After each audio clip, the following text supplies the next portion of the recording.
One of the unwise things this lady did was keep a diary, so never do that. Don't keep a diary. But she wrote very weird things in her diary, which anybody would be very embarrassed to hear about. And one of the things she wrote in her diary was that she had given away yet again to her compulsion once. And that was actually on the same day that an old lady had died in the previous hospital where she'd been working. Another coincidence. And Lucia claimed that her compulsion was a compulsion to read tarot cards to patients, elderly men or women facing death. She felt it was unprofessional. Many people thought this a totally implausible, crazy story, and the judges in particular, and they decided that her compulsion was a compulsion to murder. So she had a motive, namely a compulsion to murder. She had an opportunity, and Amber had apparently died of poison. Moreover, we now know that Lucia is a murderer. We know she's a murderer. We also know she's a liar because she has denied it. So now we know she is a liar. It's now proven. This means that from now on, whatever she says, it doesn't actually mean it's all not true. The things which you don't want are not true. The things which you do want are true. You can choose. And that is how legal arguments work.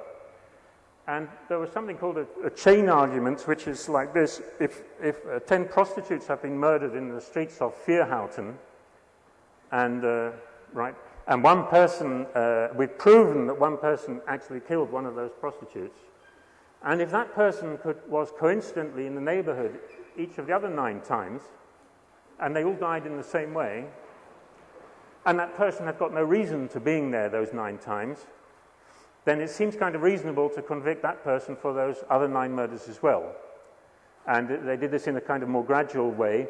For the next case, there was slightly less evidence was needed. I mean, you could say that you could legally prove that Lucia was the murderer of this child and that it had been murdered on the basis of less evidence than would have been needed if the case had stood alone. And then the next one, even less. And the next one, even less. All you need is that she's there every time, that she's got no reason for being there every time, and that the deaths are all very similar. Their similarity was actually that they were all very different. That's a strange thing, but... Okay, right, we race on. Okay, so, yes, it was very important. There had been enormous controversy about statistics in the newspaper. And all kinds of people saying this 1 in 342 million was nonsense, and it indeed was, for a number of reasons. And the judges were very careful not to use statistics in their conviction in the second time. Very careful not to. They wrote on the first page, we do not use a statistical probability calculation on the first page of 100, the longest summing up ever. And they gave her life, and when she came out of jail after life, she should be shut up in a psychiatric detention where she could possibly be cured for 7 murders and 3 attempts. There's something strange about this. I move forward rapidly. The Supreme Court went to the Supreme Court. Lucia again appealed. By now, some laboratory evidence had been found which disputed the existence of this poison. There wasn't any, according to the state-of-the-art Strasbourg laboratory, where they sent some of these organs, and they didn't find any. But the clever judges of the Supreme Court did point out that you cannot send somebody for psychiatric detention in a hospital after they've come out of their sentence. Firstly, because it's a life sentence, so they're not going to come out. So that was very clever to notice that. Secondly, she had pleaded not guilty, so there was nothing she could be treated for. And though some psychiatrists had observed some disorders, as they would observe in any of us, there was no disorder found which seemed to have any relevance to the case. So there was nothing to treat her for. So therefore, she should not have this detention in psychiatric ward after her life sentence. So they removed that. Lucia had a stroke at this stage and is somewhat paralyzed on one side. Okay, now the story gets faster now, please don't worry. Meanwhile, the Meta Deneau, this is the sister-in-law of the chief pediatrician, was getting very uneasy. She is also a doctor. And incidentally, her sister-in-law was actually getting highly depressed and went into a psychiatric hospital for a very severe depression. Before that, she appeared to be somewhat paranoid. There were a lot of strange things going on, they say. But anyway, this doctor got very uneasy about how that whole thing had gone and started digging out information. And at some point, she got her brother, the philosopher, involved, and he got involved in it in a big way, and he wrote this book. He's a philosopher of science, and he analyzed the arguments of the court, which are 100 pages long, and he sort of exploded them at every single page, every point in a fat book. Some people find it a bit dull reading, but I think it's rather good. And this family was now split, and the two parts of the family have never spoken to each other since about then. Peter Grunwald read that book, and he made me read it, and that was when I got involved. This philosopher submitted on the basis of the research he'd done for this book, he submitted an application to a committee which had been set up for political reasons, really, because we had had several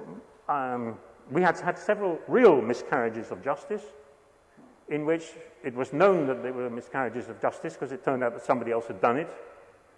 And it was clear that the police had from the start been focusing on a particular suspect and doing everything in their power to find the evidence which nailed that person and ignoring and suppressing the other evidence.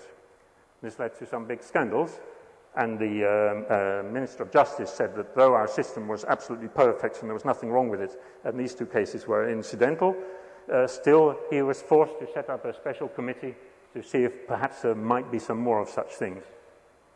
This committee has got no legal status whatsoever. It could investigate some cases and make a report, but nobody had to do anything with it.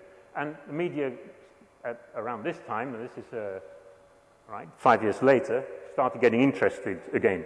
They were very interested at the beginning. They created the witch. They created the witch to sell newspapers, of course. We love to read it. Now they were interested because we have this innocent woman rotting away in jail and the bad system which had put her there. So again, it was, thank you, again, it was interesting for the journalists. Okay, so this judicial committee studied the case for a year and a half, which always amazed me. I mean, if you would read Jackson's book, it seems to me that an intelligent person get acquainted with some of the true facts of the case, I mean, the indisputable facts of the case, will very quickly get a feeling that it's all very fishy. You read the book of Jackson, you find out if he's a reliable person or not, lots of things you can check. Like in a day or two, you can be convinced that there's something terribly bad, stinking here. But this committee of top legal minds took a year and a half, and reported that indeed this was a case again where people had focused right from the start on a particular suspect and not thought of any other scenarios. For instance, the scenario that there had been no murders. They were convinced from the start they had a killer, and then they had to find the person she'd killed, and then they could send her to jail, kind of the wrong way around. The scientific experts who gave evidence in court, independent scientific experts, were actually chosen initially from a small circle of friends of those important person I told you about at the beginning. Later they advised the police in their investigation, and later they advised the courts as independent scientific witnesses. That's also a bit fishy. This committee discovered that experts didn't agree about baby Amber's death, and they recommended that the case should be reopened.